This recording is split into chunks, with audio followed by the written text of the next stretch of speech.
Hello, everyone, and welcome to today's webinar, Request for Proposal, Learning Lab Series Preview. Today's presenters include Stephanie Dion, Victor Lemer, and Mike Thornton.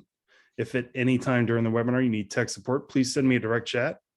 Remember to engage with your peers by making sure you have your chat options selected to everyone.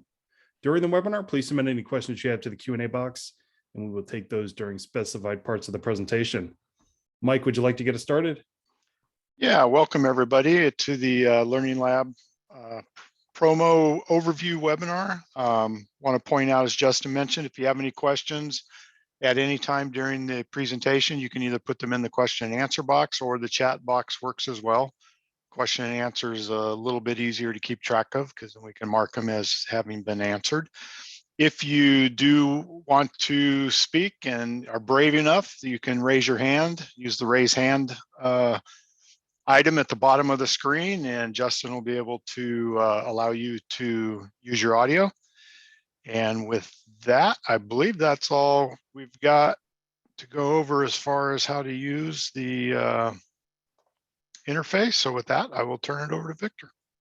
Thank you very much, Mike. And we're very excited about another RFP Learning Lab series kicking off in the fall. And essentially, we're just going to talk about the series and some other features that are coming up with the RFP Dream Team. And before we get too far into it, we reformatted the series so that it is a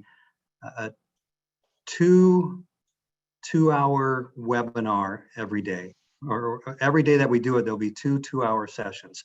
And we'll go into each one of those sessions in just a moment.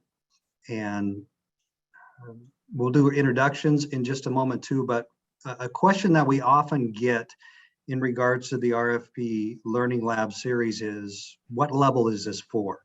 Is this for advanced, beginner? It's best for beginners.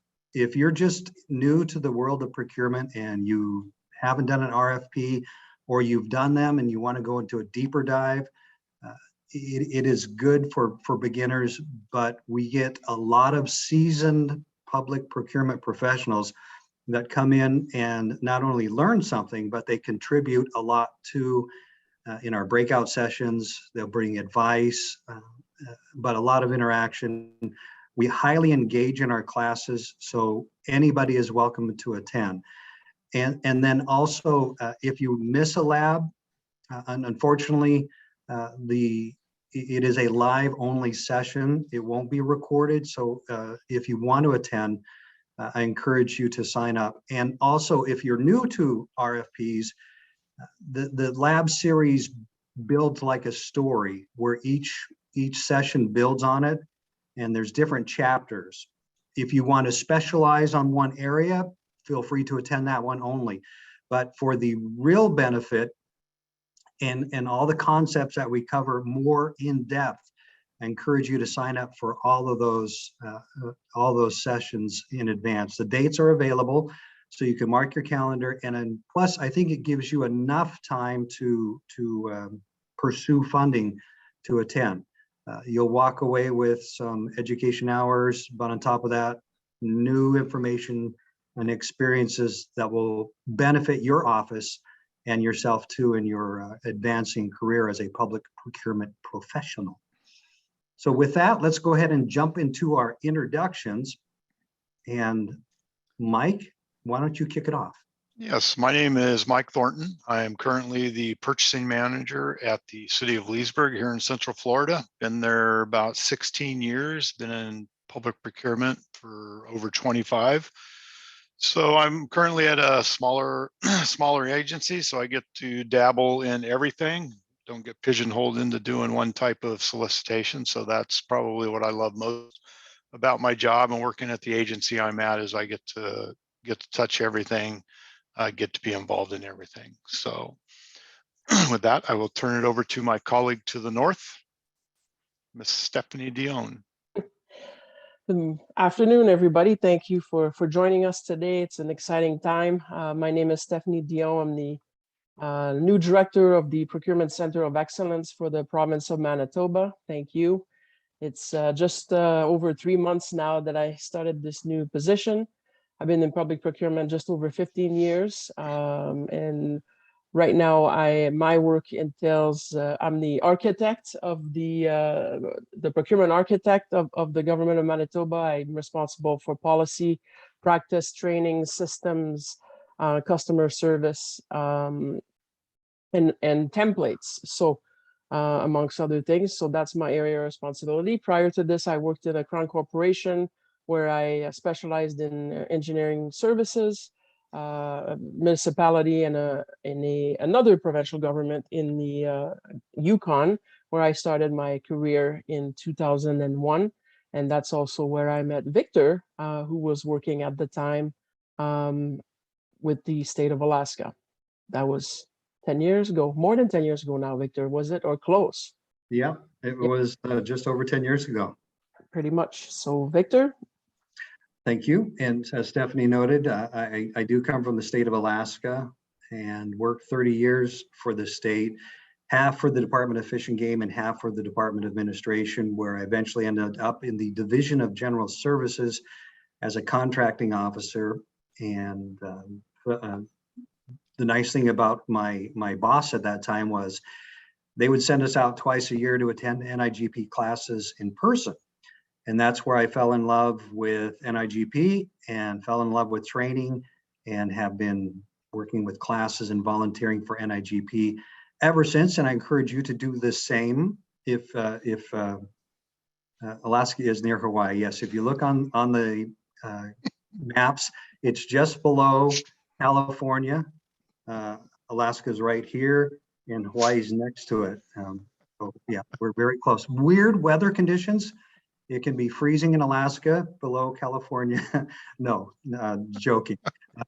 And speaking of Alaska and Hawaii, we combined forces 2017 and became a chapter for NIGP, and really came up with some innovative ways of having our online meetings, and that chapter continues to grow. I retired in 2018 for 6 wonderful days, and then was hired by Spokane County, where I am now the senior buyer and going on my 5th year, and I am having fun and met this crew. When did we meet together for the first time? Austin? Was that the global debrief? Yeah, The first time that, yeah. I've only met Mike one time. In Yeah, That's person. all maybe it takes. Yeah, yes. all it takes, one time. But We yeah, have a long distance relationship.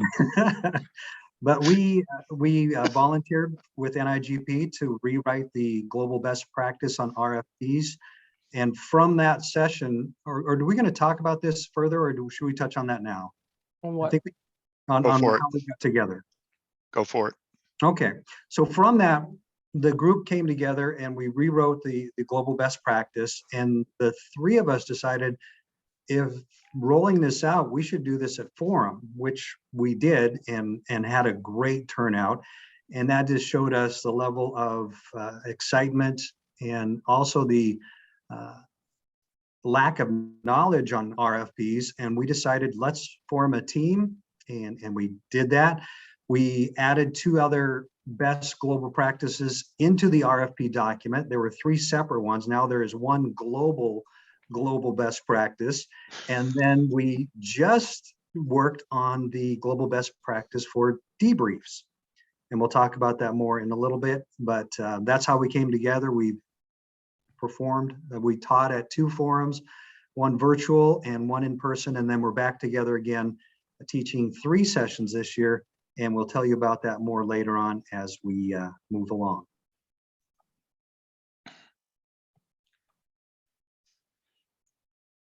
So the information we share here and in the Learning Lab series is based on, as Victor said, the global best practice, as well as our experiences and other information. And we obviously encourage you to check with your local laws, policies, and organizational culture ordinances. We understand that everybody is a little bit different, especially when we go from state to state. So, for example, here in the state of Florida, everything is subject to public records for the most part. And if you go to the state of Colorado, almost nothing is subject to public records when it comes to the RFP process. So be sure that you're adhering to what your organization's laws and policies are when it comes to processing requests for proposals. And with that, I think we have a poll question here just to get an idea of who's in the audience today. What is your experience with requests for proposals? If you can go ahead and select one of the options there on the screen. Never done one. I've assisted, but never led an RFP. Have done a few, or I've done many, and you're a total rock star when it comes to RFPs. So go ahead and indicate your selection there. Oh, what do you mean I can't vote? Mike, you have done many. We know that. In the country of Florida, you have done many RFPs and done them very differently.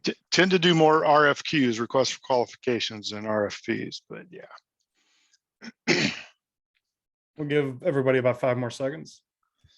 And we find the range is all over the place with experience with RFPs. See, I've never done a bid. I've always done RFPs. So, yeah. And here are results. Yeah. That's pretty good. We have 40%, 45%. I've done many. So that's good. But we've also got a few on here that have never done one. Assisted but never led. So pretty good spread there. So good. And the nice thing about this poll is there's a wide range, but in the lab series, everybody benefits from it. If you're new to this, that's where we get some of our best questions. And if you have done this forever or done a few, it's your experiences. And then it's also, we collect examples of your RFP documents, and we get a chance to review them and point out some areas that we really like and some areas that we feel can improve on, of which everybody walks away learning more and more from those experiences. So great poll.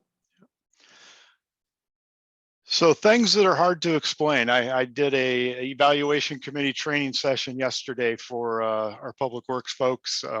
They had actually started evaluating some requests for qualifications, and we had to hit the pause button because obviously some folks needed some education and training. So I included this, some things that are hard to explain. What does water taste like?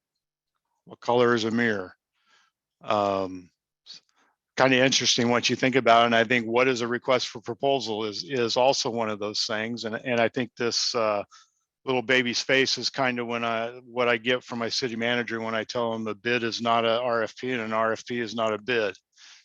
So, you know how we all have folks in our organization that tend to throw around, oh, we'll just issue a bid, when really what they mean is we're going to issue a request for proposal. So these are just some interesting facts. One other one that didn't make the list there is try to explain to somebody how to tie a shoe without showing them. Ooh. Yeah, that's a hard one. That is a very hard one. Even harder if you don't get to watch them. Like if you sit back to back and try to explain to them how to tie their shoe. Wow. So RFPs can be a little bit confusing. And as Victor said, there's many areas within the request for proposal, which is why it is a rather long learning lab series, because there are a lot of areas that are in an RFP from start to finish. So that's why it's so long, and that's why for some people it can be a little bit confusing.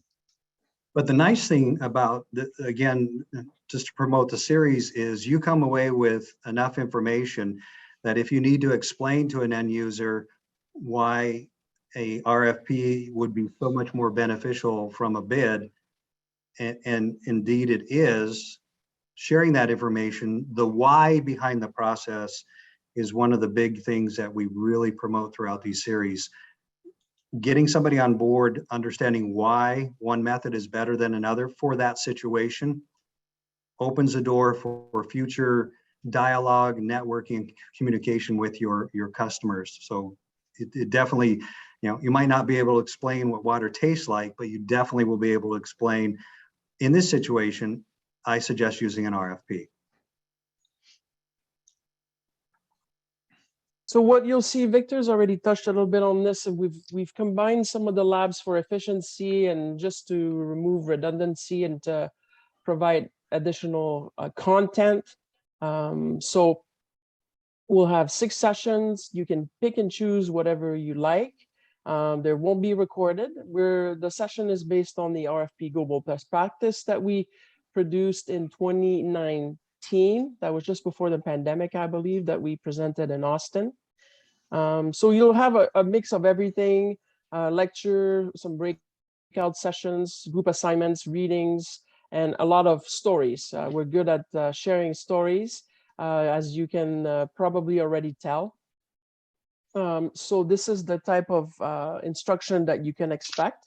We may also ask you to provide some work samples for us to use in class. We may require a few brave volunteers to help us create something based on what they're working on.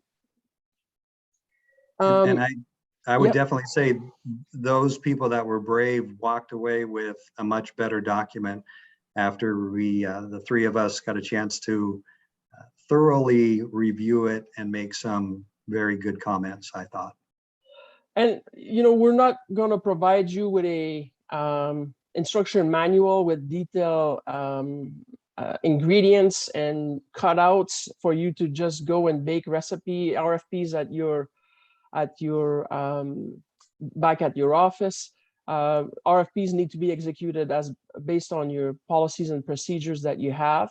You still get to use your own templates. You will, however, have the tool and knowledge to be able to enhance what you currently have and hopefully use RFPs more efficiently than you have in the past.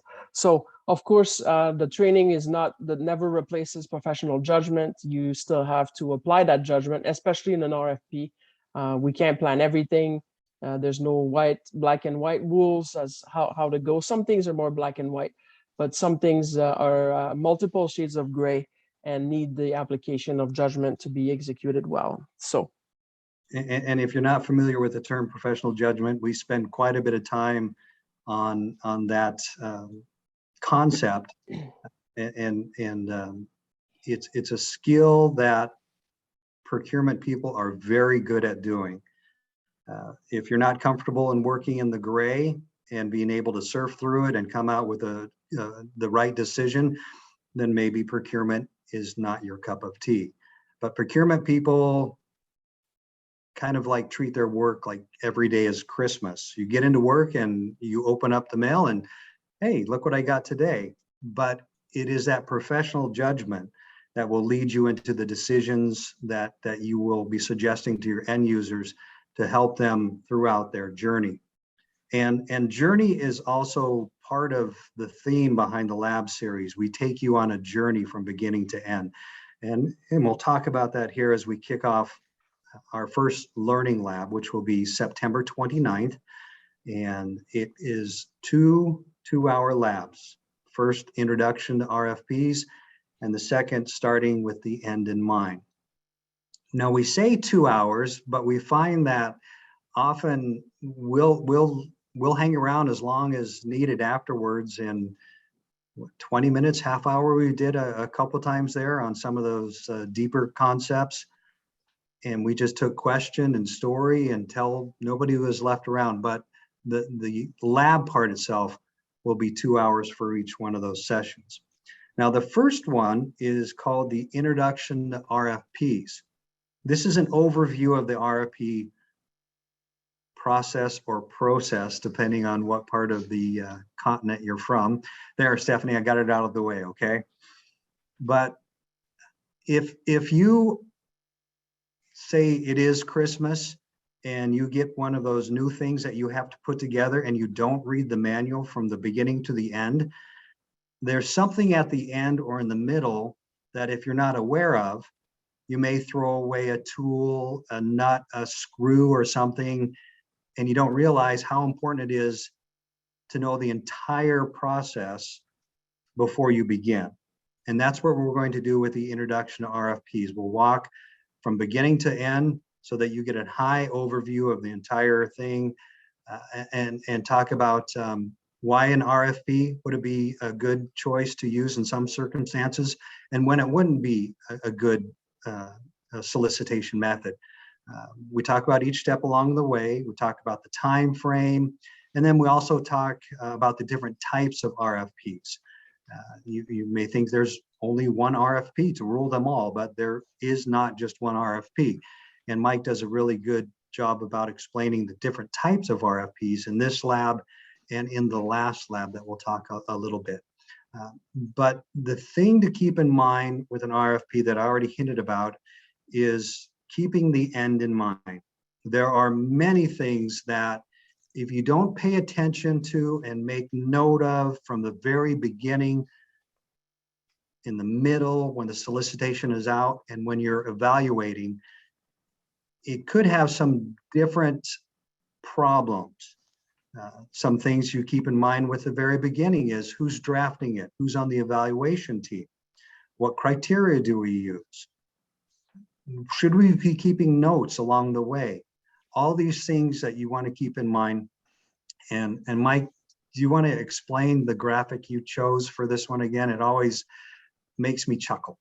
Well, I love pineapple upside down cake, probably my favorite. But as you know, if you've ever made one, you know you start with the top first by laying the pineapple rings in the pan and the maraschino cherries and a little bit of glaze, and then you put the batter into the pan and bake it, and then you turn it out. So this is kind of an example of where you do kind of somewhat start with the end in mind. And you know that's kind of one of our mantras throughout the whole RFP Learning Lab series. And as Victor said, you know, we'll learn about the different types of RFPs. Well, in order to know which type of RFP you're going to select, you need to know what your end result needs to be or what your successful outcome looks like for your specific solicitation. So that's why it's important to remember that we always start with the end in mind when we're working with requests for proposals. Different than an invitation for bid, which we all know what the end result of an invitation for bid is. We award to the lowest responsible bidder submitting a responsive bid. Unless you're in Canada, then it will be a compliant bid. So the end result is pretty black and white when it comes to invitation for bids. That's not the same when we talk about requests for proposals. So you mean you can't push the cherry through the batter into the pineapple? No, I guess you could set them on there afterwards, but it just doesn't look the same. No. And that concept. That's kind of like a best and final offer, you know. This is a You're like, rectification. oh crap, we after the forgot fact. something. Let's do a BAFO. Or extend the deadline so you could add that extra part. Oh yeah, the pineapple goes on the bottom. And then you do that at the 11th hour when the batter's already on, and then you have to start over again. One thing Exactly. in the lab series that you'll hear me refer to is my 2 cardinal rules when it comes to RFPs, and they both pertain to the end in mind. And the first cardinal rule is when any question comes up, what does the RFP document say? So if you have not considered debriefs or protests, or if you're rounding your scores when you're evaluating, those are things that you need to keep in mind and has to be in the RFP. The other cardinal rule is if it's not in the RFP, it does not exist. So that's why it's extremely important to keep the end in mind, because you have to have those components at the very beginning and when you need them at the end. Can't you go and Google stuff, Victor? No, don't get me started on that. Okay, Learning Lab 2, as you see there, is on October 11th, and it will cover engaging with suppliers and the importance of flexibility and organization. So engaging with suppliers is an important part, and it can actually be done during the procurement process. So supplier engagement can provide tremendous value to both the supplier and your entity. And in this lab, we'll cover how to develop an effective communication plan for your request for proposal. It's also a good learning lab to learn how best to communicate with suppliers and the importance of assigning a single point of contact for the solicitation. More than one if you need to. A good example is, I don't know if any of you were following the Postal Service RFP for selection of the next generation postal vehicle, which basically turned out to be a totally jacked up solicitation. But it's kind of hard for that one not to be, since you want to talk about, you know, soliciting in the public eye and all your government, you know, elected officials watching over you on this one. But anyways, in that RFP, if you go through the request for proposal, you'll see that they had a procurement representative, contracting officer for the federal government, but then they also had a public information point of contact. So if the press had any questions about the RFP, they would contact the PIO on the RFP. So in that case, you really have to be sure you're both communicating, both on the same page as far as what information can be made public and what information is not to be made public, because it could really torpedo the whole solicitation process if something got out that shouldn't have gotten out. So engaging with suppliers, and we'll cover that in a good amount of detail in this learning lab number 2. And then in the second part of that learning lab, Stephanie's favorite one, and as she stated about templates and all that, is the importance of flexibility and organization.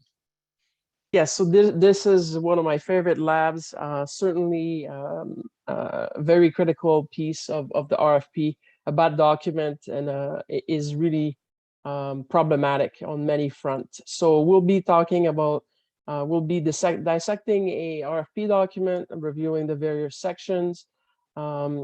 Yes, organizations. Yeah, that's okay. It depends, Victor. We say that all the time. Depends where you are. It depends what you do.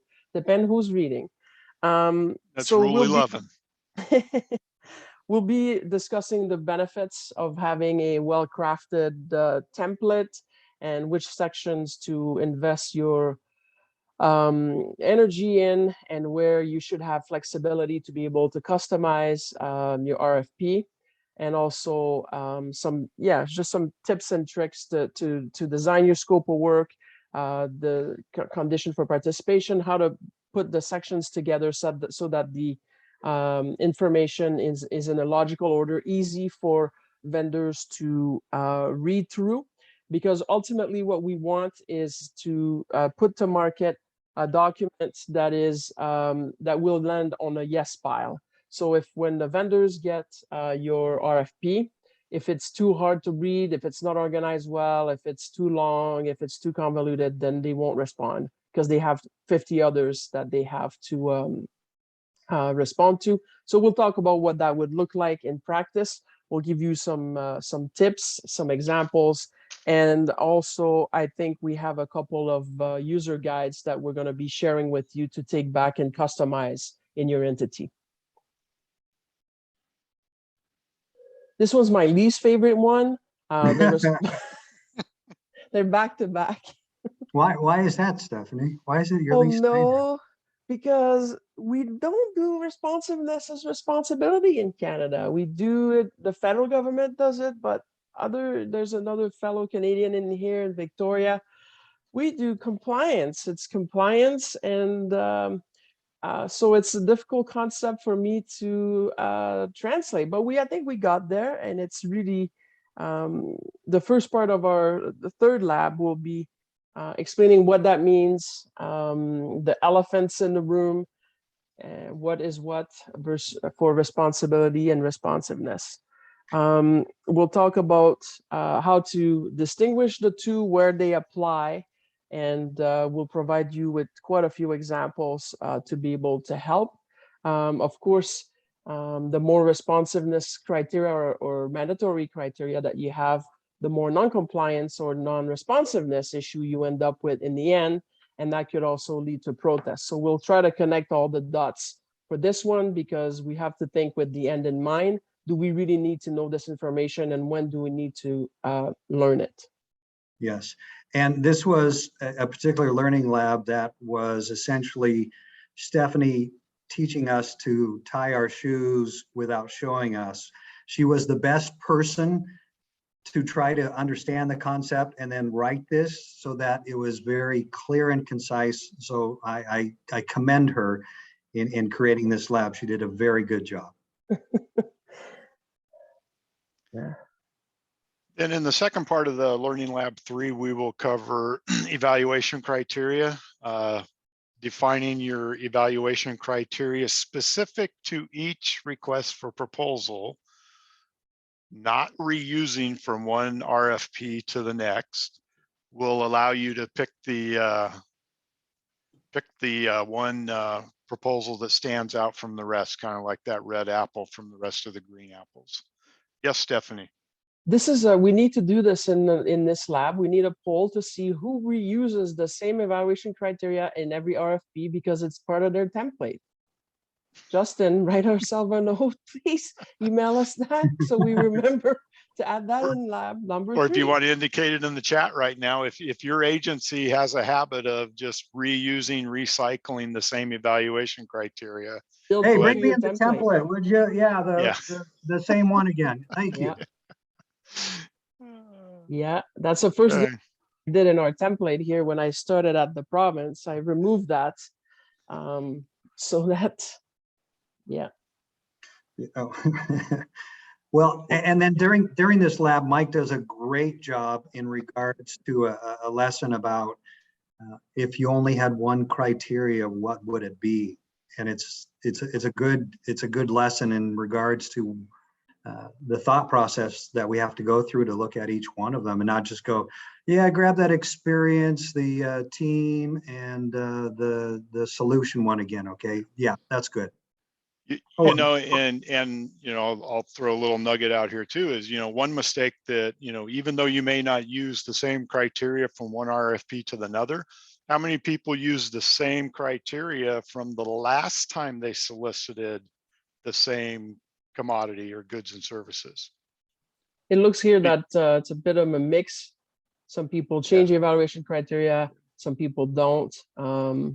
You know, we want to use criteria that will allow the vendors to differentiate themselves from one another.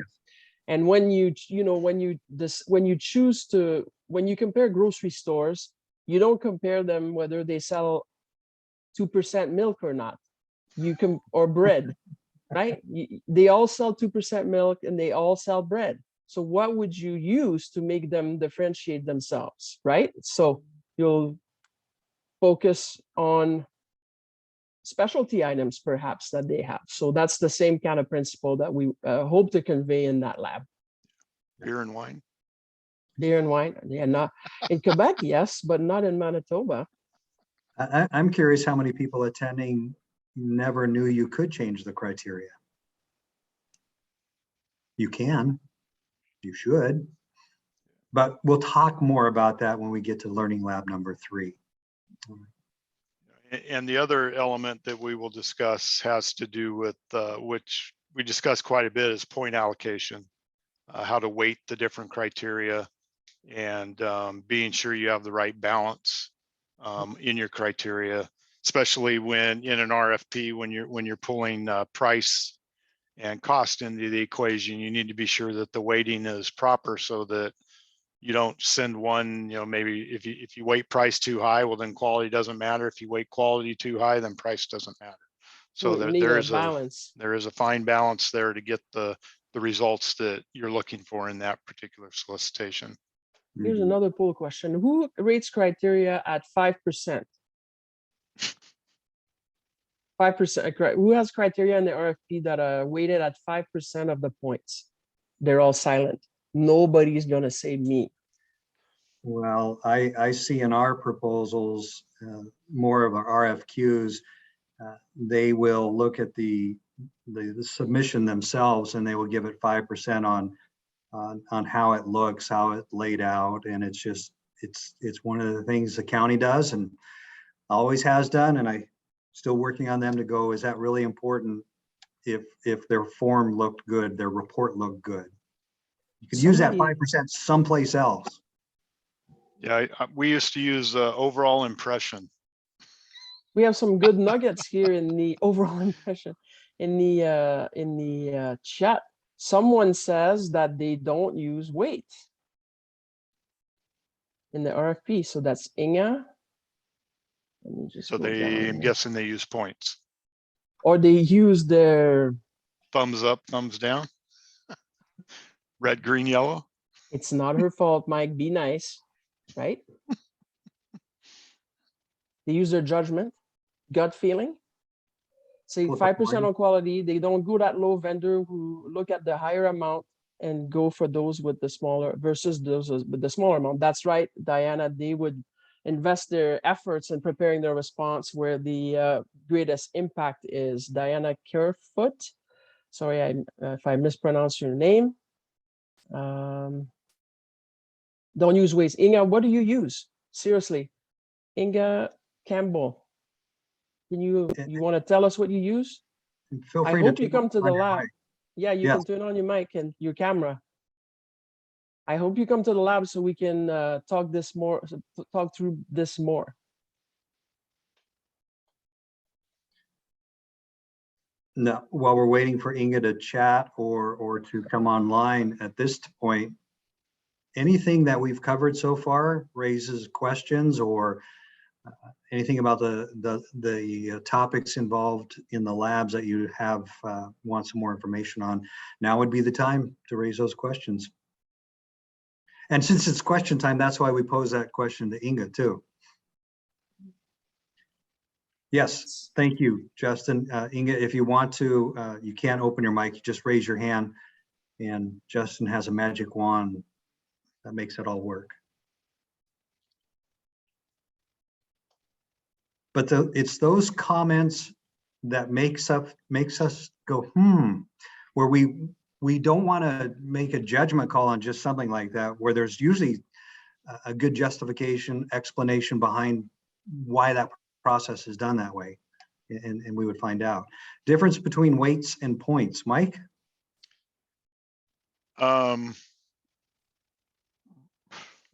Really none. Yeah. It depends. Whether It they have the depends. percentage sign or not. Yeah. It depends on how your evaluators assign scores. Mhm. Because what we do is we assign a weight to each criteria, and then the evaluators assign a score of 0 through 10, with 10 being the best. And then you take the score times the weight to get your result. You could do the same thing by just using points, and then if a criteria had a points of 30, then the evaluator would give that criteria of score of 0 through 30. So, and then you basically add up all the points. It's different ways to end up at the same result of being able to rank the proposals. Some entities, I prefer to score out of 100, then it's clear there's no percentage, there's no multiplier. So my scales are always 100, and then I know exactly what the number of points would equal as a percentage. So some entities don't do that. We will talk more in details about this in our labs. I prefer to have crystal clear vision of what is what, and 692 points, I don't know what that means, but 60% I know what that means, or 60 points out of 100. We have Sarah. Well, and Rajesh has his hand up. And Yep. Justin, if you'd like to open his mic, and Rajesh, if you can unmute, go right Are you able ahead. to hear me now? Yes. Okay, good. Yeah, a very nice conversation. I have done lots of RFP. What I just wanted to add between the weightage and score, apart from weightage and score, we have a minimum threshold as well as the rated criteria. Yes. And by minimum threshold, what I mean, again, depending on the nature of the buy and the requirement, the threshold can be anywhere. I'm just throwing a number, could be as high as 70%, 65%. So in the rated criteria, they have to meet that minimum threshold. Then they are into more of a pass zone. Otherwise, they don't make the rated criteria. Yes, that's really good. And there's different ways to apply this. It could be for each line item, or it could be the total at the bottom. So there's Yeah, different ways correct. to apply this. Very Correct. good. Good. Generally, we do the rated criteria. We break it down into sub criteria for 4 or 5 areas. And overall, for example, if we are 70% is allocated and 70 is the threshold, then the passing mark would be 49 in a scale of 1 to 10. Okay. And Inga.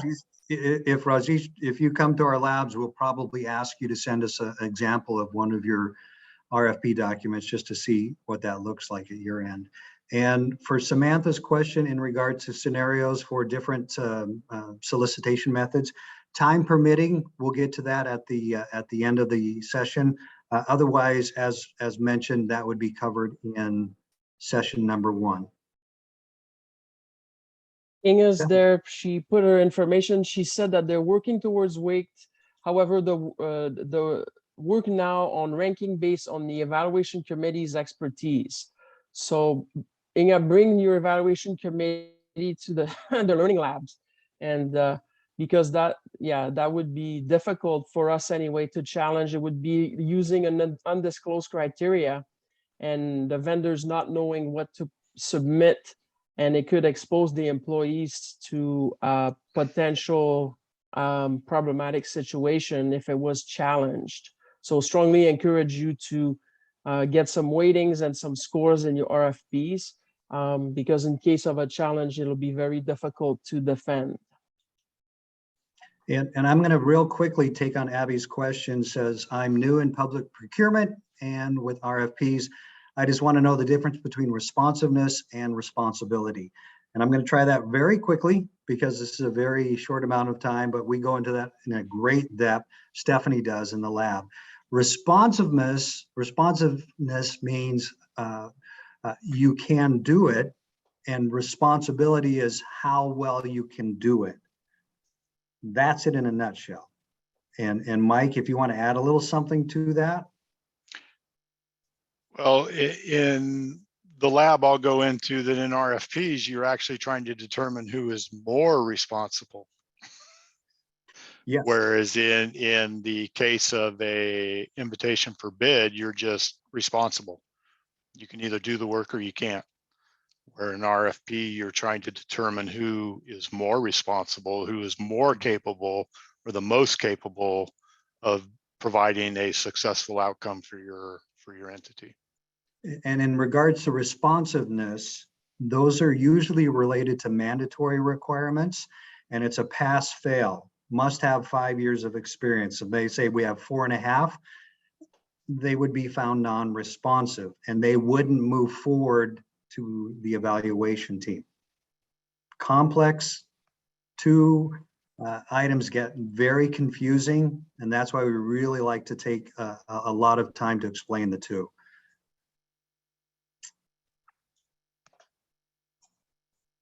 And let's move on to our next lab series, which would be November 3rd, treasure map for your RFP is a treasure map for the suppliers and the scope of work.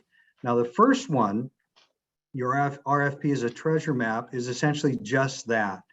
Your document has to be written in a way that the supplier who is reading it can quickly determine if they want to respond to it or not. And then the instructions involved in how they respond are clear. The better you write your RFP document, more likely you're going to get a response that is going to meet all your needs. This takes a lot of time. They say in the RFP solicitation process, 75% of the work goes into before you release the document.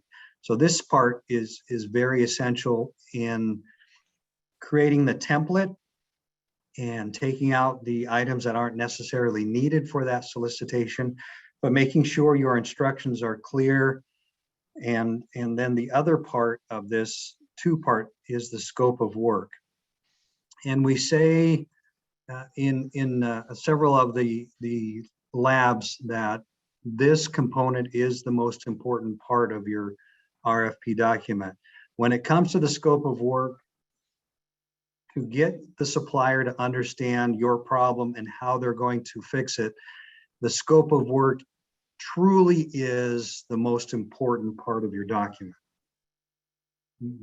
Stephanie might argue against that, or they might be in agreement, but if you do not have a treasure map with the core instructions being the scope of work, you will not get the proposals that you're working for.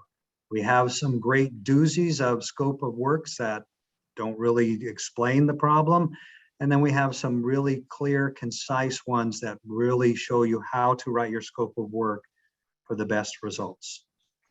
How many, I don't know how many of you here have had this happen, but there's nothing worse than going through an RFP and your evaluator say, well, that's not what we wanted. Well, that's what you asked. Well, that's not, but that's not what we wanted. So it wasn't clear in the scope of work, and now we've done all this for nothing. We got to start over. So I don't know if any of you have gone through this, but if you have, yes. So that is awful. And when, oh, go ahead, Mike.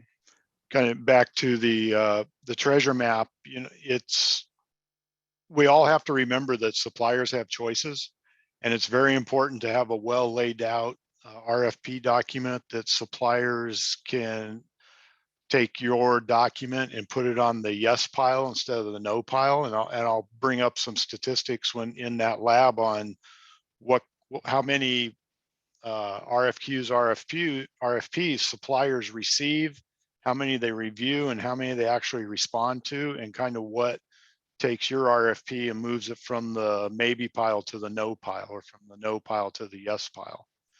So that part of it's important. And on the scope of work, one thing to remember is that it's the client department's responsibility to provide scope of work.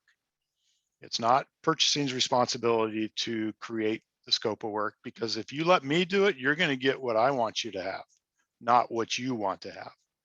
But it's our responsibility in procurement to be able to read through a scope of work and be able to say, yes, that's good, or no, I'm calling BS on this.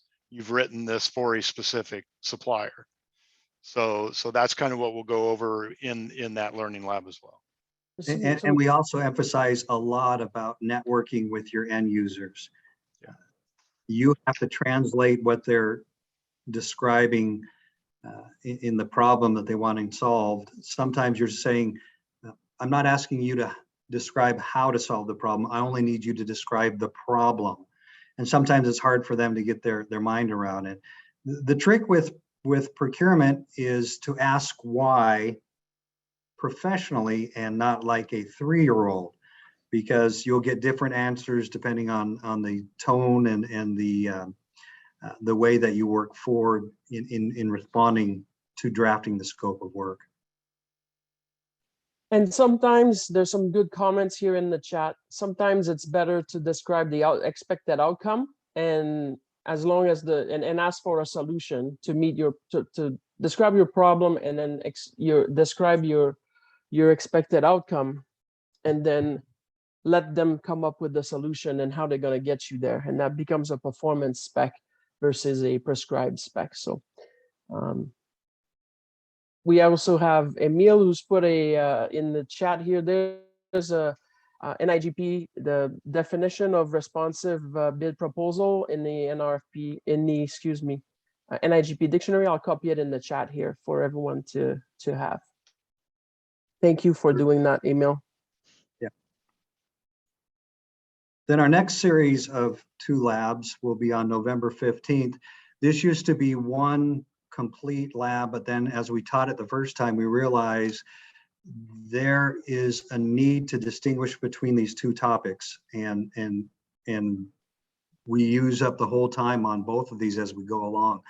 The first is forming your evaluation committee, and not necessarily at the time of evaluations, but when to do it, how many, who should be on that committee, and more importantly, who should not be on that committee. And this is one of those keep the end in mind, because often that evaluation committee is made up of those same individuals that you'd be working with when you're drafting your solicitation. The reason why that is important is if they're helping to draft it and they get a say in what they're wanting, when it comes to evaluating, they're really going to be focused on that and knowing their time is valuable, and how they give the input and discussion and their time really will show in the end results in their evaluation and eventually awarding the contract. This goes back to relationship building and how important it is to let your team know at the very beginning how much time it's going to be taking of them potentially. And then as you get closer, boy, how many times have you seen 10, 20 proposals come in and then saying, sorry, we're going to need you for the next 3 weeks. If you tell them that the day before you need them, rather than 3 months when you're first drafting the solicitation, it's going to make a big difference. Not only to them, but their supervisors will say, yeah, you can take that time. It's important that you're involved with it. The other part that is almost important or not more important is the evaluation process. And this is the step-by-step guide that once you get your team together, what is that going to look like? How do we teach them to evaluate? What methods are we going to be using? What's the communication? What is this thing called a cone of silence? And the more you get them buying in at the beginning, knowing they're part of it and how valuable their time is, and to say thank you to them at the beginning, during, and after, the more involved they're going to be and wanting to be involved.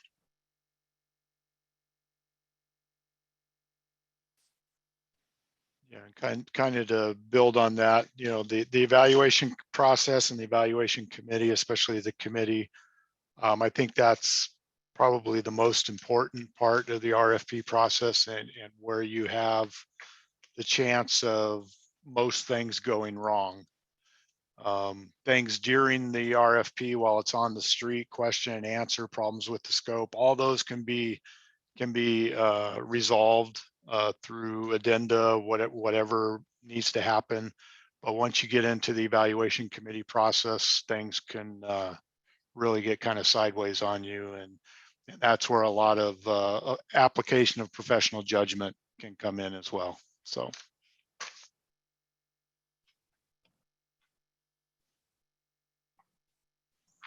The last lab will be talking about post-evaluation steps and misfits. So those are often forgotten and neglected because once we're for the post-evaluation steps, often what we see is project managers and wanting to get down to do the work and get on with their projects. And same with us, we have other fish to fry. We probably have 6 or 8 or 10 or 15 competitions on the go. There's lots going on. So often we forget a little bit about the post-evaluation steps, but they nonetheless are there, and we should be prepared for them as best as we can.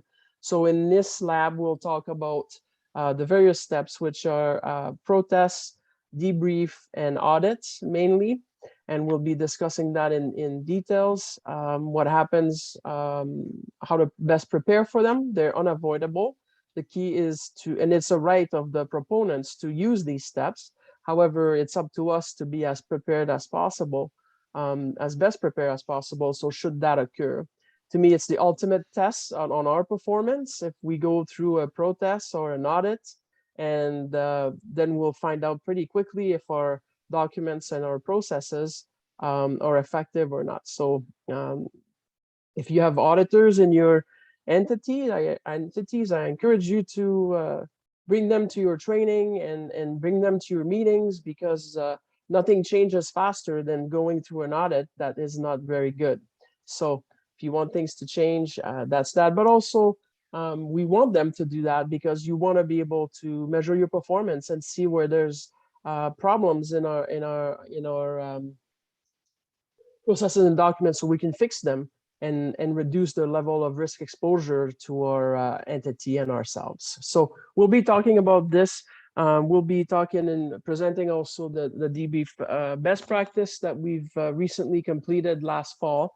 We'll do a bit of mock situations there, fake debriefs. We'll be talking through all of these things with you. So this one also is one of my favorite labs, and it's probably the most important piece of the RFP process.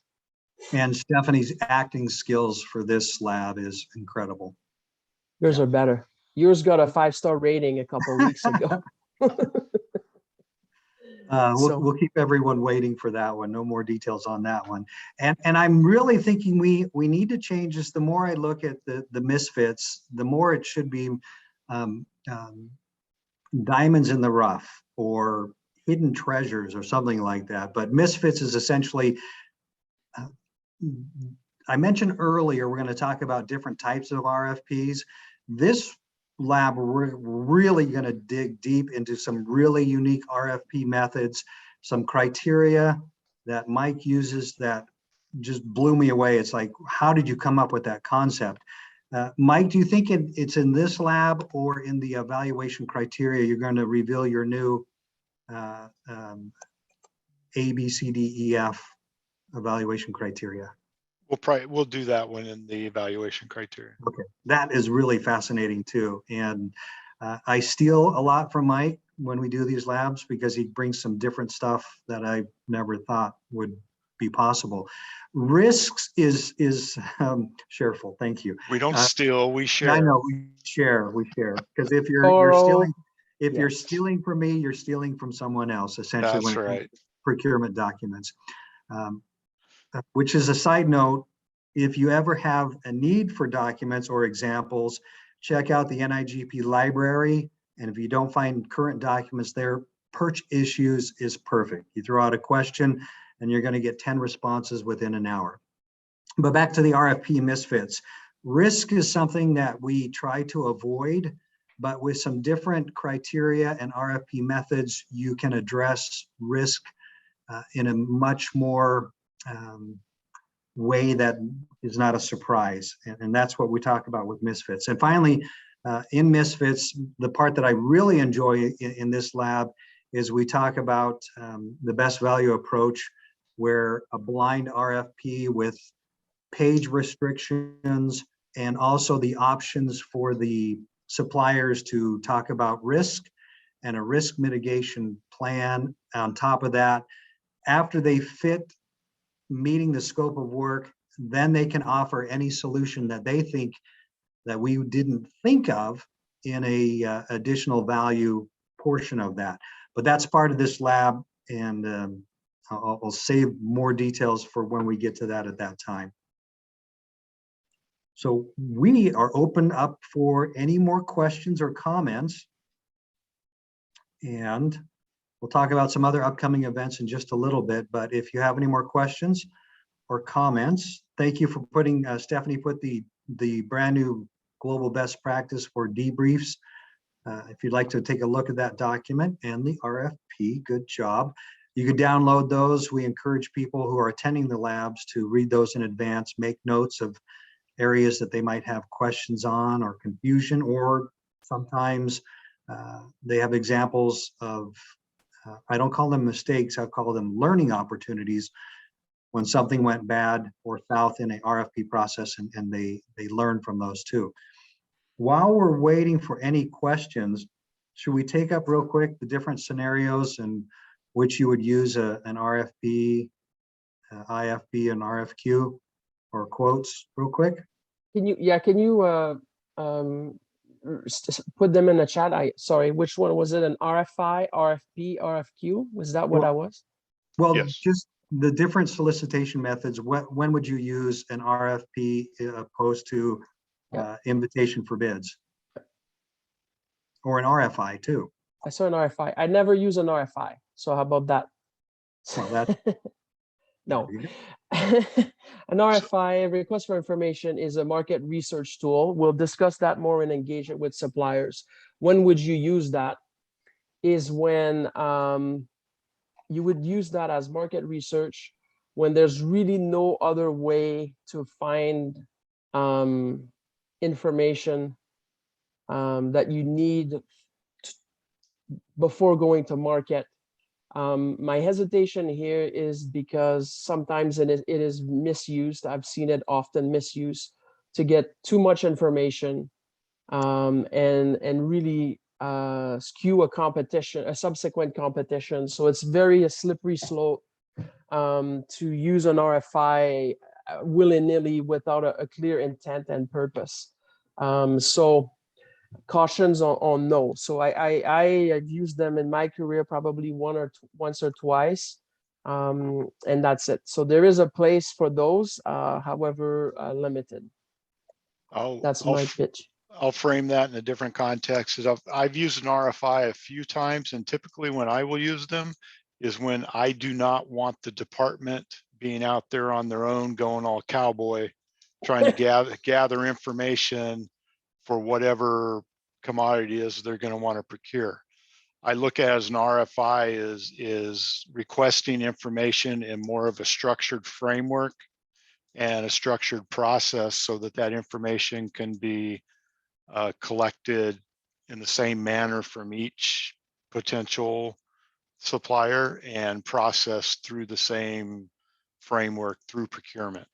Whereas if you don't do an RFI, then your client departments are just going to go out there and find whatever information they think they can find and be meeting with suppliers ahead of time, and goodness knows what they're telling them or what they're talking about. So that's kind of how I look at an RFI and as Stephanie said, you kind of use it to gather information when it may be a commodity that you have no clue as to what the potential solutions might be.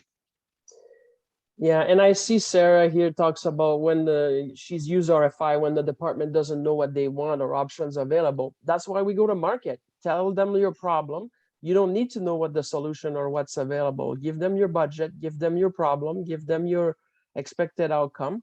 Let them go to town, right? So it's really risky that the clients are going to see something they like, and then that's going to really sway the future solicitation. So.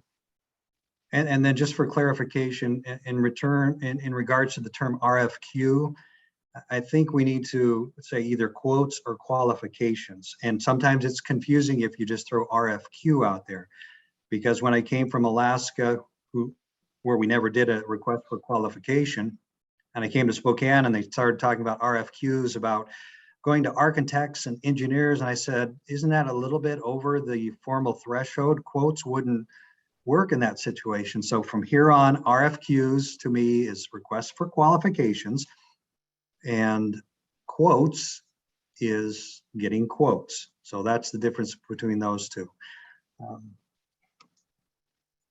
Any other? And a request for qualifications would be a selection based on qualifications only, without consideration of price, which is what we do in Florida for our architect, engineer, and surveyor services.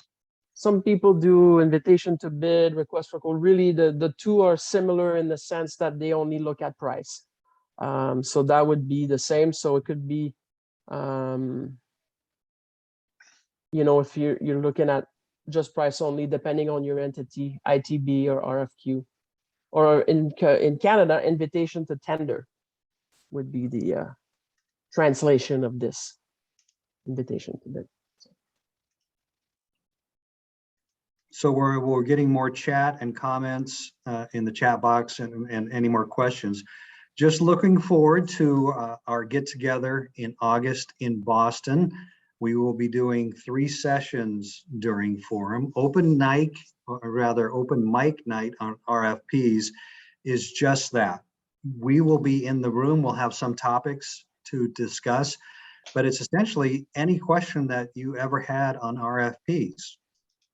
We will share our comments. We'll pass around the microphone where we can spend that whole session just on why do we do this, or what happens if this happens. And it's just that. And we're really interested on having really no format other than what do you want to talk about with RFPs? Yeah. The next one is the debrief best practice, where it's just that, it's the global best practice. We'll spend that session talking about debriefs. And we have some fun plans for that. and professional judgment. We talked on it briefly during our webinar today, but why is this important in the world of public procurement professionals? And that's all I'm going to say about forum, other than I really look forward to seeing everyone there. Yeah, there's a couple of good questions. Sorry about that, Victor, in the chat. So one is invitation to intent to negotiation solicitation method. So we know Carla is from Florida with Mike, and we reviewed those a little bit in our lab. It's really a different form of RFP, a different name, but it's, you know, squawk like a duck, walks like a duck. It's a duck. So Well, and to give you some background on that, in Florida, I think my feeling and the feeling of others is why they put negotiate in the invitation to negotiate in the title is because negotiations are exempt from public records and public meetings. So it's basically an RFP. Dorothy is asking if we can use a two-part solicitation such as cybersecurity. So I'm not sure if I understand the question. I believe the question is if you can use a two-step solicitation for cybersecurity. If that's the case, you can use a two-step solicitation for everything, anything you want, if it's the right solicitation. Two-part typically involves helps when you expect a high number of responses and you want to not have to evaluate, you know, 15, 20 responses. You just want to evaluate the top ones. So you would do a pre-filter on the first stage, and then you would go on to the next stage of your evaluation, depending on your methodology. That's just an example. For example, like that's just one potential use of a staged RFP. There's multiple different ones, and we'll review this in lab, I believe 3 or 4.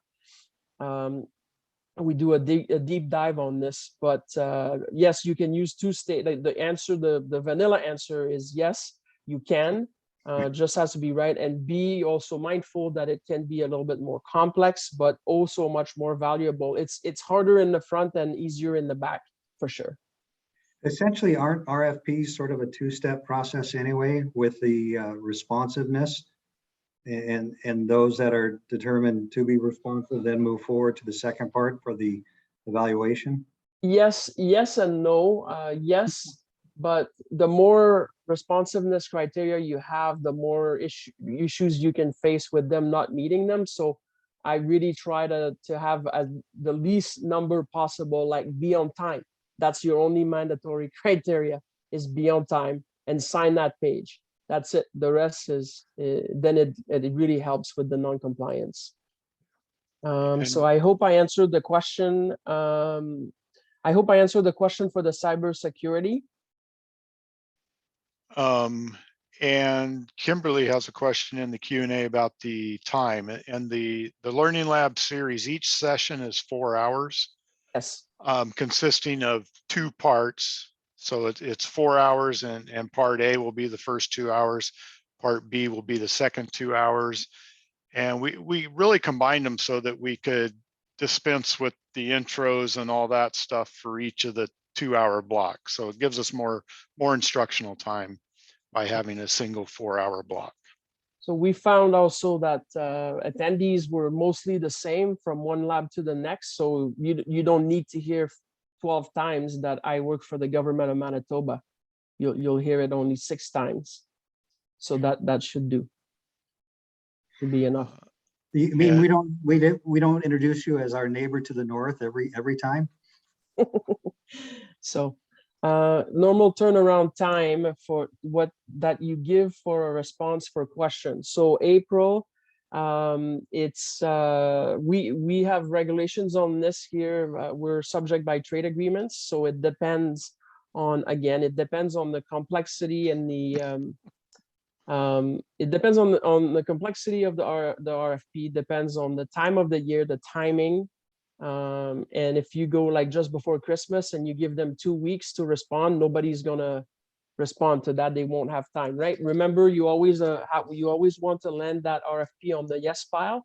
So the more time you give, the more within reason, so, you know, 3 to 4 weeks, 3 to 5 weeks is a reasonable timeline for something that is larger. You could go to 10 days for something that is really simple, but if you ask them to submit, you know, their resumes, their methodology, their project description, a blood sample, a urine sample, a hair sample, a DNA test, and all that, it'll take them a lot more time to respond than if you just ask them for a couple of things: 2-page resume, short proposal, very specific things, and not everything but in the kitchen sink. So there's different considerations in how long we need to give them, right? And that also impacts their decisions to go or no go participate.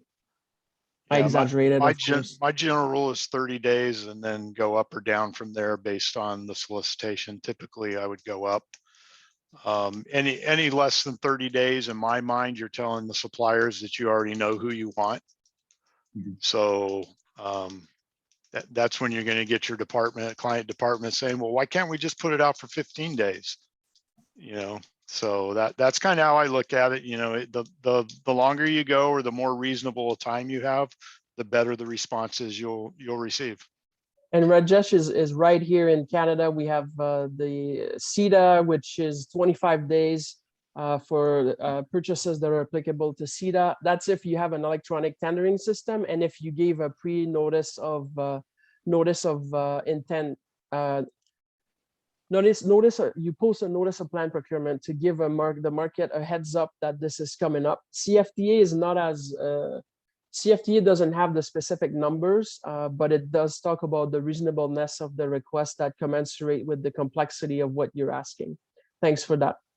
And in regards to the follow-up question, in regards to questions, we usually have a deadline of receiving your questions 10 days before the deadline, with a formal response 1 week before the deadline. And that will vary depending on how long your solicitation and the technicalness of it.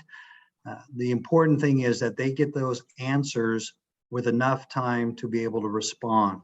You don't have a deadline of 2 days before the due date, and questions are, you keep in mind competition and the sharing of information. You want to be fair, open, and transparent throughout the entire process. So the more time you give them to respond to those answers, the better you'll get a solution.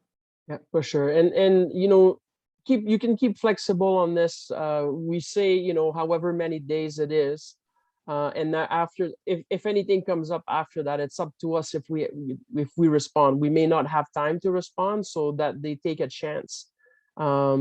If they take a chance if they don't send it on time, because then we have the choice.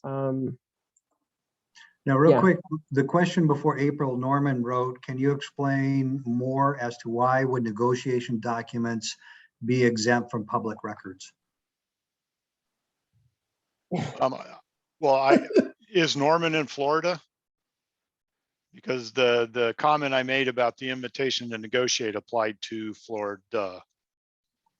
Not laws may differ in your state. Yeah, this is one of those it depends moments. Yeah, it's like for COVID doesn't exist in Florida. Yeah.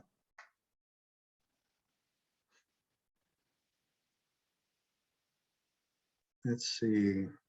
Any more questions coming in? April has a question. You send out the RFP and you have a deadline for questions. During that time, there are questions, there are changes. You have to send out an addendum each time. You can collect them and then send them in one go. Again, it depends. Use your judgment, because it could be a question that many are going to ask. So if it looks like that, you might as well issue it now.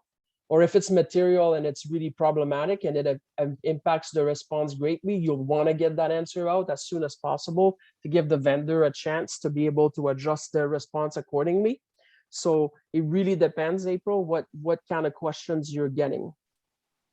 And to show how we all kind of do things differently, when we moved to our e-procurement platform, we no longer issue addendum. Right. Our questions and answers are incorporated by default. So we don't issue the traditional addendum document anymore. Yeah, so it really depends on what it is. The important thing is to answer the question as soon as possible. Yeah. Not, with the electronic bidding system that we use, I don't collect them. I answer the questions and send the answer to everyone out as soon as I can. Because chances are someone else is going to ask that same question. In that case- we actually publish the question before we answer it. In Sure. that case, how do you ensure a fair response to all? What case, Rajesh? In the case, how do you ensure a fair response to all? If it's in regards to answering the question, with the system that we use, the question comes in through the electronic portal. And when I reply with an answer, it goes out to everyone that's downloaded the document. Yep. So same information, same time to everyone. See, to me, that's the RF only way to respond to an answer or question. Request for qualifications based proposals. That's in my book is an RFQ. Request for Well, qualifications. I think what Christina rather, is asking is QBS. Is that QBS methodology for engineering services without price?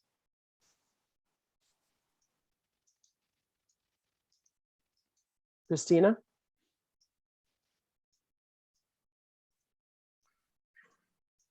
Yeah, for professional services, yes. Yeah. So we'll touch on that a little bit. We're not doing a deep dive in QBS itself, but really you would do an RFP without any considerations for price. You would just put all the other criteria and then negotiate price with the top ranked, most qualified proponent. So I've done that a few times, and we will look at that too in the Misfits or the Diamonds in the Rough, whatever. That one. I Gin on think the Rocks. I think I wanted to change it from Misfits because I couldn't find a theme song. A good song. Diamonds in the Rough. There's a ton of them. There's gonna be a cowboy crying somewhere in the, Yeah, so costs would have no bearing on the award. Yeah. So you would review just their qualification, their methodology, their expertise really, and then the next stage you would review pricing either with the top or the top two, whatever, however you design it. So We've got 4 QBS going on right now. So if you want to talk QBS, I'm your guy. yeah, we're geeks. Mike, you want to put your email in the chat real quick? It's on the on the screen. screen, but I can. know, but for somebody to cut and paste. So while more thoughts and questions are coming in, here is the lab series, 6 sessions with 2 each day. You can click and register there. We would love to have you there. And what we're doing right now is essentially what we do. We'll put on our session. We'll have breakout. We'll have exercises, and it's a lot more engagement. We'll have not calisthenics. No, it's not calisthenics. It is a good workout though. It's a RFP thinking workout. When we're done, we're like, wow, that was a really good discussion today. And that's how it goes. The other thing is, if you have a larger office where you might need some customization, we did this with a group in California where we put on a similar learning lab only to their office. And this involved not only their procurement, but their management too. And it was their end users too, the subject matter experts, where they were trying to work together and they were having some issues understanding each other. We came in as a third party, reviewed their processes. We talked about what we're going to talk about in the labs, and really gave them some opportunities to understand each other more and more. And if you have a situation like that where you have a larger office, we'd be happy to put a program specifically together For your for you. entity. Yep. Certainly. Is there any other questions we didn't cover? Thank you so much, everyone, for being here. You can tell we haven't presented in 6 months. We have withdrawals, 5 months. This is exciting, and And my we'll voice is going be out too. together. Yeah, we'll be together in Boston. That'll be great. Will you get the slide deck for this, Justin, or did you send a slide deck for this? Yeah, that went out this morning in the reminder email. Okay, so Judy, Also, this one I'll out this copy and morning. put it in chat as well. Okay, It sounds like Justin's voice is going out too with all his talking that he did today. Any questions about the lab, you can reach out to all three of us. You can register. We look forward to it. As you can tell, we really have a lot of fun teaching. And if you don't have fun doing procurement, then why are you doing it? So we look forward to seeing you in Boston, either in person or virtually. And until then, everyone have a great day. take care. Thank you, everybody. Woohoo! Thank you, Victor, Stephanie, and Mike, and our audience for those great questions. Please take time to fill out the evaluation survey. Once we end the webinar, you'll receive a prompt to take that. Both the recording and survey link will be emailed to you later this afternoon. Thanks again, everyone, and have a great day. Thank you.